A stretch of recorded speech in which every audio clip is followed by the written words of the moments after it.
Great Financial Reset, US tutulungan ng Pilipinas. Welcome back, Kalam. Sa kasalukuyan, mayroong ginagawa ng mga hakbang ang Estados Unidos upang maibalik ang gold standard. At tiyak na sa tulong nito, mas lalong tataas at lalakas ang halaga ng dolyar sa pandaigdigang ekonomiya. Posible nga bang mangyari ang pagbabalik ng gold standard? Ano naman kaya ang kaugnayan ng BRICS tungkol dito? At higit sa lahat, anong reaksyon ng BIS sa panukalang ito? Yan ang ating alamin.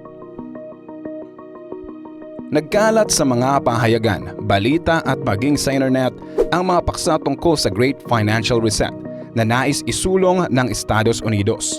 Ang layunin nito ay ang panunumbalik ng gold standard. Ito ay ang pamantayang ginto kung saan ang pera o papel na pera ng isang bansa ay direkta na may kaugnay sa halaga ng ginto. Ibig sabihin, sa gold standard sumasang-ayon ang mga bansa na i-convert ang papel na pera sa ginto. Nag-umpisa ang gold standard noong 1821 sa United Kingdom. Sa panahong ito, nagtagal lamang ang paggamit ng ginto bilang katumbas ng pananalapi noong taong 1870 hanggang sa pagsiklab ng unang digmaang pandaigdig. Kaya naman muling ibinalik ang perang papel bilang pananalapi at hinigpitan ang pag-export ng mga ginto sa halos lahat ng mga bansa.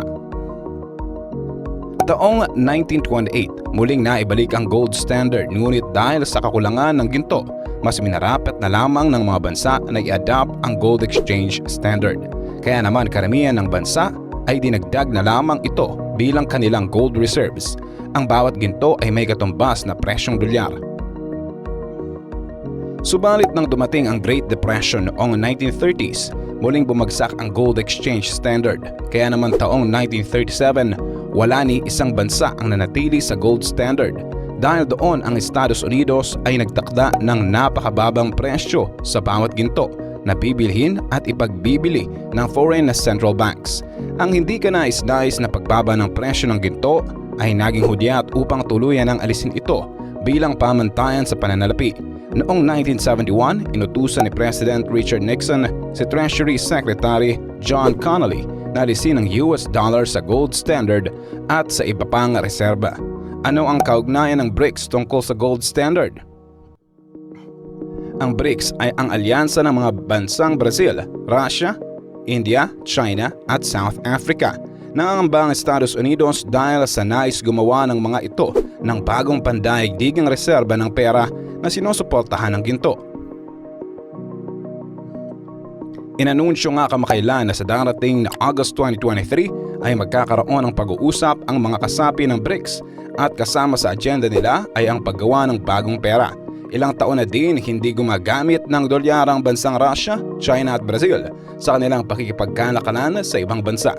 Mas lalo pa itong pinagtibay ng patawan ng mga sanctions ang bansang Russia sa ginawang pag-atake sa bansang Ukraine. Ang bansang Iraq, Saudi Arabia at United Arab Emirates naman ay humahanap na ng alternatibong pamalit sa dolyar at ang central bank ay unti-unti na ring inililipat ang kanilang mga currency reserves mula dolyar kapalit ng ginto. Lahat ng mga bansa na kasapi ng BRICS ay naging kritikal pagdating sa dominasyon ng dolyar sa iba't ibang dahilan. Isa na dito ang Russia dahil nga sa ginawa nilang pag-atake sa Ukraine, pinatawan sila ng sanctions at isa na dito ang paggamit ng SWIFT dahil hindi nila magamit ang SWIFT o Society for Worldwide Interbank Financial Telecommunications. Hindi sila maaaring makagawa ng transaksyon sa mga bangko kaya naman ang humigit $330 billion na reserba ng Russia ay natutulog lang ngayon. Kaya naman sa kasalukuyan, mas lalong nais buhayin ng Estados Unidos ang sistema ng gold standard. Sa gold standard, hindi na basta-basta makakagawa ng pera dahil ang bawat pera na nais nilang iprint ay dapat mayroon ng katumbas na bilang sa ginto. Ibig sabihin sa gold standard, wala nang kakayahan ng bangko na manipulahin ang paggawa ng pera at sa sistemang ito ang halaga ng dolyar ay hindi magbabago. Ngunit sa kabila nito, para sa mga ekonomista, ang panunumbalik sa gold standard ay hindi magandang ideya dahil una, hindi nito mapapababa ang inflation at wala nga pagbabagong magagawa. Para sa kanila, nagdadagdag lamang ng uri ng pananalapi, ngunit ang value nito ay pareho lang sa value ng dolyar. Bukod dito, nangangailangan ng US ng napakaraming ginto. Sa ngayon, mahigit sa $2.2 trillion ang umiiral sa buong mundo at kailangan na magkaroon ito ng pantay na bilang ng ginto kung nanaisin na ituloy ang gold standard. Kahit sa Estados Unidos ang may pinakamaraming gold reserves sa mundo, hindi pa rin ito kayang pantayan ang kakailanganin na ginto.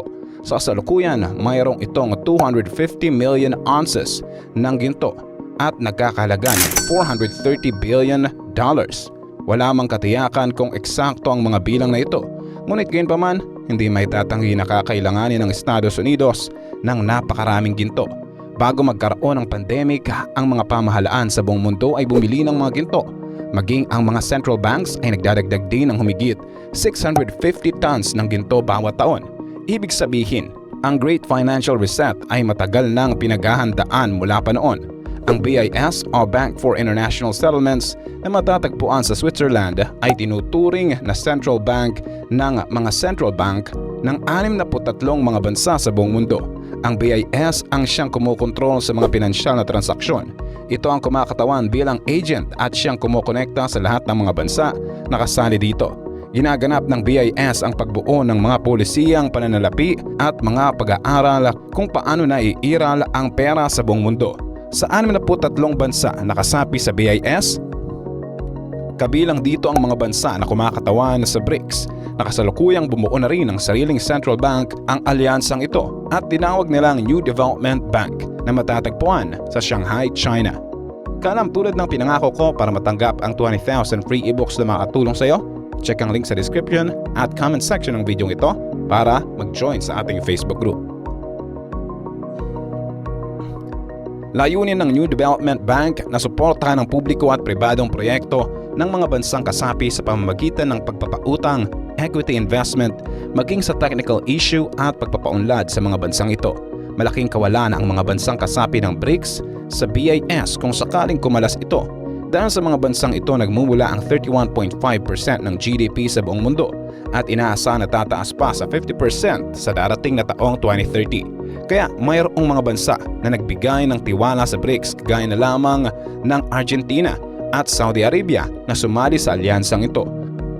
Unti-unti na nga binabagsak ng BRICS ang dolyar sa pamamagitan ng pagkuha sa tiwala ng mga malalaking bansa at pilitin na gamitin ang kanilang pera sa halip na US dollar. Kaya naman nakaisip ang Amerika ng paraan upang mapabagsak ang BRICS at ang target nito ay ang bansang China. Dahil nais mabawi ng China ang Taiwan, naisip ng Amerika na gerahin ng China sa pamamagitan ng Taiwan. Gusto kasi na gamitan ng China ng dahas ang Taiwan upang mapilitan itong umanib sa kanila.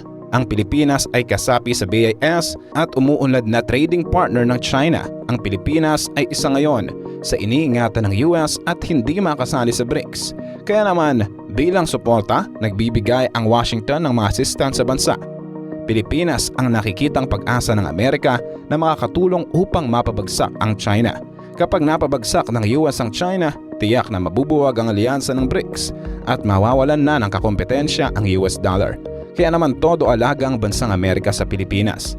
Hindi natin maitatanggi na isa ang ginto na nagiging matatag na uri ng pananalapi na umiiral sa buong mundo. Matagal din itong ginamit noon ng ating mga ninuno sa pakikipagkalakalan. Kaya naman hindi maitatanggi na naging mahalaga din ang ginampanan nito sa pagiging maunlad ng ibang mga bansa.